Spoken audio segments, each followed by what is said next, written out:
Hey everybody! I'm here today to talk to you about 7 habits that actually changed my life. That's right, these are 7 things that I started doing, some of them a while ago, some of them not too long ago, and they literally changed my life. Most of these are actually going to be unconventional things, okay? You know, there's a typical, like, do these things, read every day, blah, blah, blah. Like, I don't do any of that. These are the things that changed my life because they're unconventional, okay? They're not typical, they're atypical. So what are they? Number 1 is basically giving up a morning routine.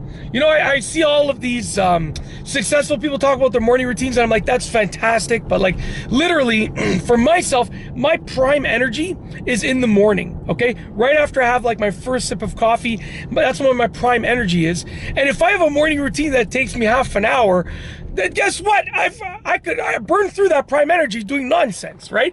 You know, I know a lot of people will wake up, meditate, make a healthy breakfast, do this, do that, write down their goals for the day, all that. I wake up and literally the first thing that I do is I make breakfast for my family because I need to get that done and out of the way so that any extra time I have in the morning, I can work before everyone gets up, okay? So like literally I don't have a morning routine. My morning routine is get up and do what needs to get done ASAP. And literally, I got so much more done over something so simple. You know, of course, I would love to have a nice morning routine, you know, take an hour to do this, go in a sauna, go work out. But I don't have that lifestyle. I can't do it, right? It just doesn't make sense. I have 4 young kids, a thriving online business, and a full-time job as an elementary school teacher. So I give up my morning routine and I get a ton done. It absolutely changed my life. It revolutionized my life. Number 2 is, sorry about that. There's this guy, what are you doing? Just driving in the middle of both lanes, getting ready to switch, but he has no signal on. You know when someone's driving and you know they want to switch lanes, but they don't have a signal on? It's like the scariest thing because you're like, just put your signal on so I can let you in. Right? You don't know what they're gonna do. So anyways, the second thing that I did was adding in cardio regularly. Okay, here he is beside me, this guy. He's got a big tree in the back of his truck. Huge tree sticking out about 3 feet from the back of his truck. What a disaster. Anyways, doing cardio regularly, okay? So I used to think I didn't have enough time to do any cardio. I was like, I don't have time to do cardio. And then I learned that I was like, wait a second, I play video games for like maybe about 3 hours a week. Why can't I do cardio for 3 hours a week? And then I thought, why can't I do both together for 3 hours a week? So literally, what I do now is I get my Nintendo Switch, I put it on, we have an elliptical trainer in the basement, elliptical machine in the basement. I put on the elliptical, I get my Switch Pro controller so I can play it as I'm moving, right? So the screen sits there essentially on the elliptical and I have my controller and I basically do cardio 3 times a week for an hour at a time while I play video games, okay? Sometimes it ends up being 4 or 5 hours a week, but most of the time it's like 3 hours a week. And I have had so much more energy, which I'll go over in a moment, and I just feel so much better. Like overall, I feel more fulfilled and more accomplished. So adding in cardio just changed my perspective. It also took my focus off of things that were bothering me. If something got to me that day, when I do cardio, I kind of just forget about it, okay? Number 3, this is very atypical, sleeping a bit less. Now, I used to get about 7 hours of sleep a night, okay? And I was fine with that. But what I noticed when I started doing cardio was I only need about 5.5 to 6 hours of sleep a night in order to be like basically 100% functional, okay? So I started sleeping essentially 6 hours. I only need 5.5, but I'll sleep 6 hours a night. So basically, I started sleeping 6 hours a night, and that left me with a whole other hour every single day to do things. And in that hour, sometimes I'll do something productive, like do videos or whatever. And other times I'll just do something like play video games for the hour, something fulfilling as a hobby. So I'm not saying you should sleep a bit less, but I knew that I would be fine with 1 hour less sleep a night than I was getting before. So now I get 6 hours of sleep a night. I'm healthier than I've ever been, to be honest with you. Mentally, physically, emotionally, everything about me is better than before, and I'm sleeping less. So it's atypical, right? You know, a lot of people are gonna tell you gotta sleep 8-9 hours a night. That's great for them. That's great for them, but thank you. But once again, what's wrong with people this morning? This guy was at the stop sign like 5 full seconds before me, and I said to go, and he didn't even, he just let me go. But anyways, this is a whole different story. So right now, just so you know, my voice is a little bit off. My wife has the stomach flu at home, so I'm going home to help her out right now. Just dropped my daughter off at daycare and I'm going home to help her out. And essentially, I had the stomach flu last night and I woke up and I was fine. So I'm just going to help my wife. But yeah, that's why my voice is probably a little bit off, because, you know, I had a pretty rough night, and I got about 3 hours of sleep last night, but I feel great. So anyways, sleeping a bit less, atypical, but to be honest with you, it works fine. So, you know, people can blab all they want about this is what you should do, but for me, sleeping a little bit less works wonders, okay? Number 4, thinking after my shower, okay? So taking a few minutes after my shower to just stop and think. That for me is like meditation. So I'll take a shower and then I'll leave the water running and I'll just stay under that water, that warm water, and I'll think and I'll clear my mind. And sometimes I'll be thinking for 5 minutes, I'll get my glasses, put them on like, as if I'm gonna get out of the shower. And then I'm like, no, I'm not done. I still have other things that I wanna clear out of my mind. So I'll put my glasses back away and I continue staying there thinking, okay? I do not get out of the shower until my mind is clear. And I shower at night.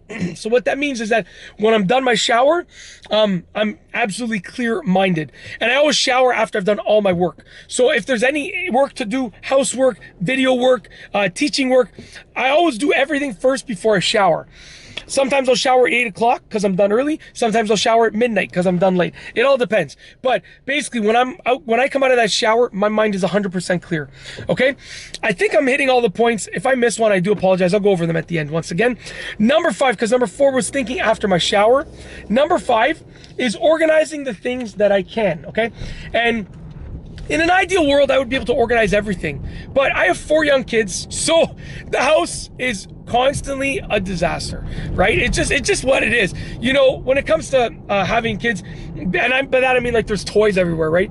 When it comes to having kids, essentially, you can keep everything neat and tidy and clean, and your kids probably won't have that much fun and they probably won't learn that much. They won't be creative, right? Or you can sort of let them sort of make not a mess, but a creative mess where like they're taking toys out, playing with toys and stuff, and then, you know, you just clean it up at the end, and it's a little bit more work, right? You can't be lazy. It's a little bit more work to clean everything, but at the end of the day, the creativity juices are flowing and they're having fun, they're learning. So, you know, my wife and I take the route of, you know, we organize the things that we can. So like my office is super organized. The kitchen is super organized. The basement storage room is super organized, right? My workspace at work as a teacher is super organized. But, you know, the kids' play area, it's organized, but then they take all the toys out. It turns to a little bit of a disaster and everybody cleans them up again. My wife and I and the kids, we all clean them up again. So organizing the things that I can organize allows me to let go of the things that are gonna be a little bit messy. And it's good because my kids end up learning a lot and they end up being super happy and creative. And I'm very proud of them. Honestly, I'm very proud of the young people that they are becoming. And, you know, obviously there's so many factors that contribute to that, but I do truly believe that letting them sort of play freely with those toys and make a little bit of a mess that we have to clean up after helps with that situation, okay? So, organizing the things that I can organize allows me to let go of the things that I can't organize, okay? Number 6, saying great instead of good when someone asks me how I'm doing. So if someone says, hey, how's it going? I always respond with great, and I'll tell you why. If I respond with great, okay, first of all, I feel a little bit more grateful, I feel a little bit better overall. But secondly, if the day takes a turn for the worst, then I'm still gonna say good. If I start with a good and the day goes poorly, then it's gonna turn to, okay, no, it's so, right? But if I start with great, by the time that the day, you know, if something bad happens in the day, then it just turns to good. So it gives me a higher standard. You know, I always ask people, always ask people, hey, how's it going? I never really just say hi or hey. It's always, hey, how's it going? Or hey, how are you? How's your day going today? And when I say that, I hear so many answers. I hear some goods, I hear some greats, but most of the time I hear, okay, pretty good. And I'm like, what happens when your day takes a turn, right? You're going from pretty good, it's gonna be horrible, right? So I've learned to say great when someone asks me how I'm doing. This way, first of all, when you say that, you realize how great the day is going. And secondly, if the day takes a turn for the worse, it just turns to good, which is still good, okay? Last but not least is number 7. which is confronting my insecurities and things that make me uncomfortable, okay? I'll give you an example. I'm afraid of heights, okay? I'm not afraid of like going on a plane or anything like that, but I am afraid of heights in the sense that like ladders and going on the roof makes me like terrified.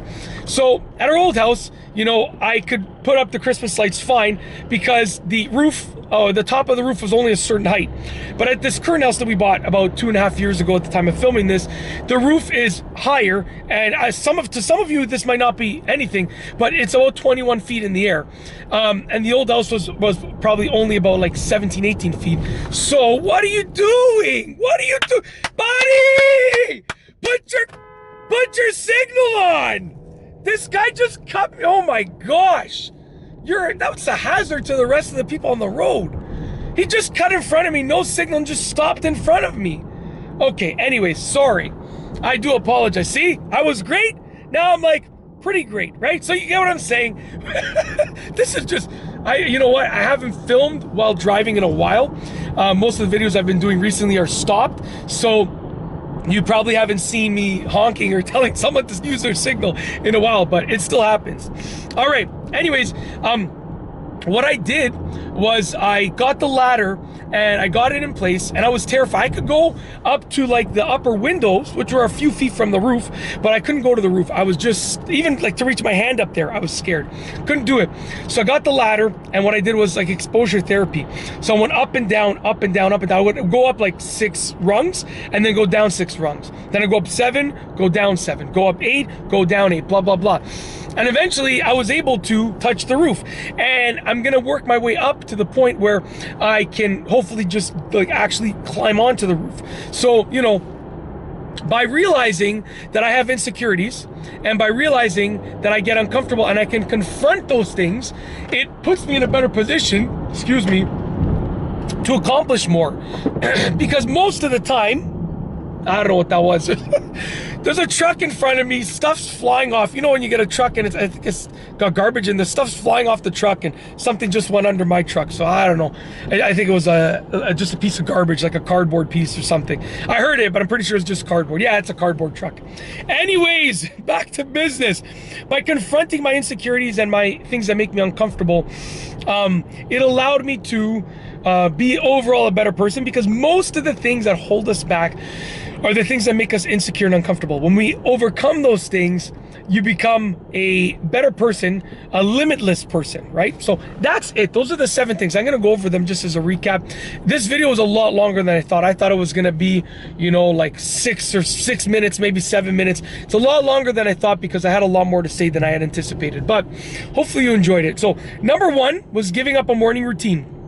Number 2 is doing cardio regularly. Number 3, so let's try that again. A little bit, I confused myself a little bit there.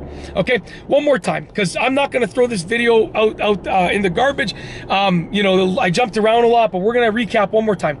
Number 1 is giving up a morning routine. So no morning routine, just get right to work. Number 2 is adding in cardio regularly with video games for myself. Number 3 is sleeping a little bit less. I went from 7 hours to 6 hours. Number 4 is thinking after my shower. That's my version of meditation. Number 5 is organizing the things that I can, that allowed me to let go of the things that I can't organize and let them be. Number 6 is saying great when someone asks me how I'm doing instead of good. And number 7, last but not least, is confronting my insecurities and the things that make me uncomfortable. By confronting those things, I truly have increased my potential substantially. Like literally, I feel like a different person. I feel like almost like I have no limit now that I've confronted my insecurities, because they were holding me back. And there's hundreds of them that I've confronted over the last couple years. It's been work. It takes work to do it, but it's been great in terms of the reward. But that's essentially it. Those are 7 habits that actually changed my life. The video was a lot longer than I thought. I do apologize, but hopefully you at least got some good information from it. And that's basically it. If you like this video, please be sure to give it a thumbs up. Let me know what you think down below as a comment. And of course, be sure to subscribe for more great videos just like this one. And that's all I have for you today. Thanks for watching.